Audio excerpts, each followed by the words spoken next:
Oke, Kak, mungkin bisa diceritain soal kemarin kan baru waktu di podcast sama Densu itu, mungkin bisa diceritain nggak sih Kak, maksudnya klarifikasi Kakak gitu, maksudnya sama mantan suami itu benar adanya tuh seperti apa sih kalau dari Kakak sendiri gitu? Benar adanya ya pasti benar ya, karena kan semua bukti itu aku bawa ke pengadilan. Makanya pengadilan memudahkan dan memenangkan aku untuk hak asuh anak sampai batas hukumnya nggak ada gitu kan.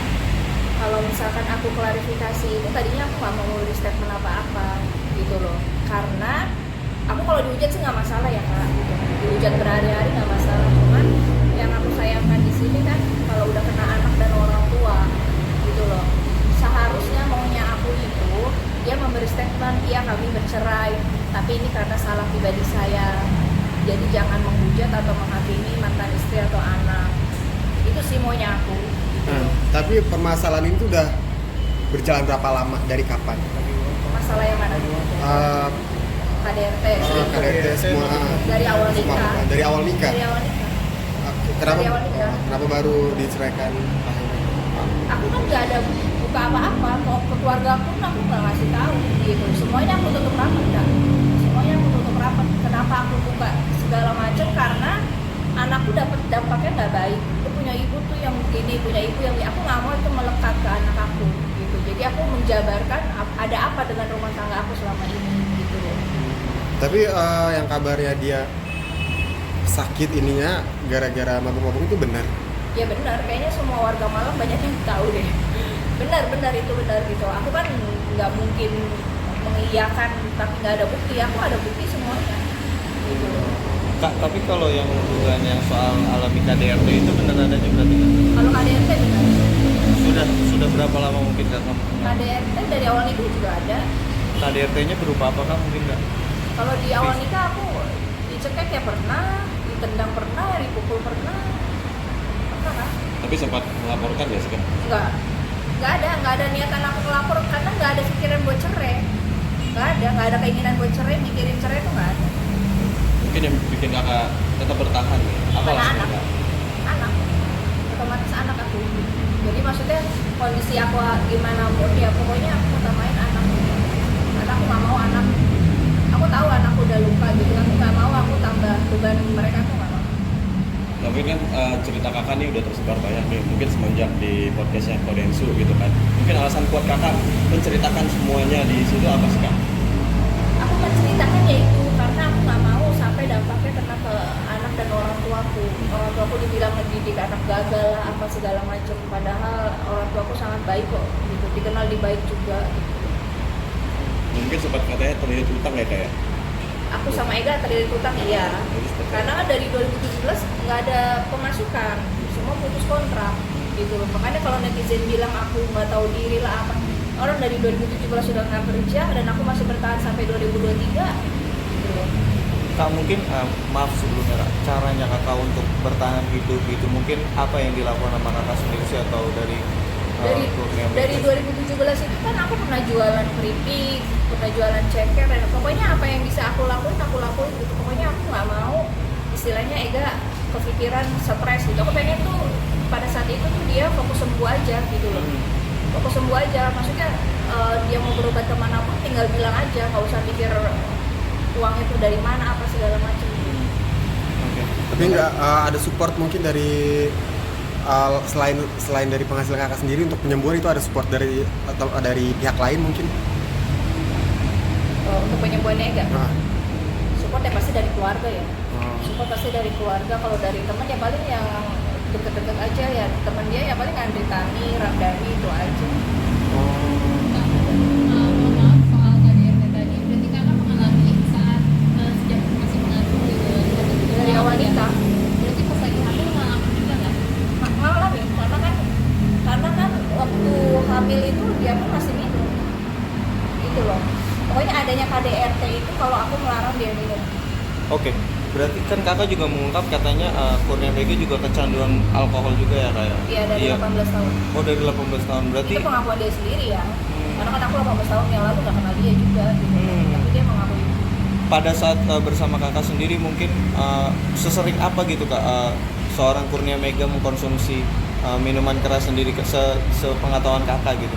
Setahu aku selama hidup aku ya kalau di rumah sering sih, sering banget. Dia bilang kan biar gampang tidur lah apa. Karena gini kak, aku kan belum dapet ya cowok macam gitu, sebelumnya tuh aku nggak dapet. Jadi caranya buat hadepin gimana aku nggak tahu, caranya buat berhentiin aku nggak tahu, buat ngelarang aku nggak tahu. Jadi ya sudah lah. Itu aku nggak pernah sebelumnya dapet gini tuh aku nggak tahu gitu jadinya. Berarti tindakan kekerasan dalam rumah tangga yang kakak alami itu mungkin salah satunya apakah penyebabnya karena dia mengkonsumsi minuman Kalau keras juga? kekerasan itu kan karena dilarang. Kalau aku larang minum, Oh karena jadi emang pas kakak. sadar dong. Itu jadinya kalau KDRT itu pasti kalau aku larang. Ini alasannya selain biar lebih gampang tidur apa sih Pak? Dari dianya? Kalau lagi capek aja sih dia kayaknya. Kalau lagi capek banget atau lagi bosan segala macam Tapi itu benar-benar sama sekali nggak mau diberhenti. nggak bisa. Nggak bisa. Tapi termasuk terbuka nggak sih Kak Kurnia dan kakak sendiri? Apanya tuh Kak? Apapun media Oh sosial dan tentang, lain-lain. maksudnya tentang KM. Tentang media sosial dia, Oh. tentang apapun itu. Tentang dia ya terbuka gitu, makanya akun dia kan aku yang kelola, dari awal adanya akun itu aku yang kelola gitu, karena maksudnya aku juga ibaratnya manajer dia di klub juga aku yang ngurusin aku gitu, karena kan dia pada aslinya kan awalnya manja gitu, anaknya tuh manja gitu, jadi apapun dia maunya terima beres gitu, jadi aku yang ngurusin. Tapi mungkin dari awal perkenalan itu seperti apa sih Kak? Maksudnya belum Ya kalau awal terlihat kenal kan? pasti baik lah mas. Hmm. Baiklah pasti, makanya aku nggak nyangka adanya itu, ya sudahlah aku pikir ya udahlah udah nasib gitu kan, jadinya aku ngadepin aja. Kak, setelah kakak nge-up cerita ini kemarin di podcast Kodensu, udah mulai ada yang bereaksi belum? Reaksinya dalam artian negatif. Negatif pasti masih ada ya, tapi aku nggak mau mikirin itu Pak, yang penting sekarang aku lebih lega, anak-anakku sudah terlindungi adanya klarifikasi itu. Ini contoh reaksi yang kakak dapat setelah kemarin ngobrol up cerita itu apa? Reaksinya pasti ya baik ya, karena kan mereka kan sebelumnya salah menilai aku gitu. Aku sih nggak pengen, maksudnya gini, nggak mempermasalahkan untuk penilaian Kak gitu, cuman aku pengen nyelamatin anak dan orang tuaku, itu aja sih.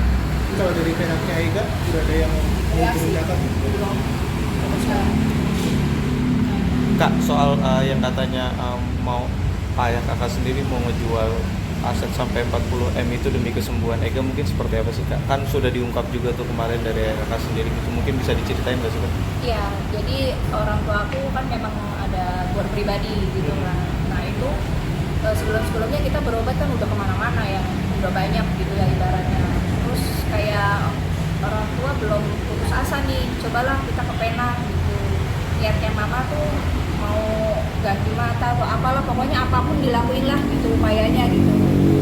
Akhirnya pikiran lah buat jual bor gitu, karena kan kita tahu juga ya, maksudnya operasi mata itu kan nggak murah gitu loh, maksudnya segala cara deh, apa deh yang penting lo sembuh deh gitu loh, niat hati tuh gitu. Kalau untuk ditawarin udah, pada saat itu udah, dan Ega pun tahu itu. Berarti memang sesayang itu pihak keluarga ke Sayang banget. Jadi dari awal nikah itu Ega tuh tinggalnya di rumah aku karena saking sayangnya keluarga sama dia.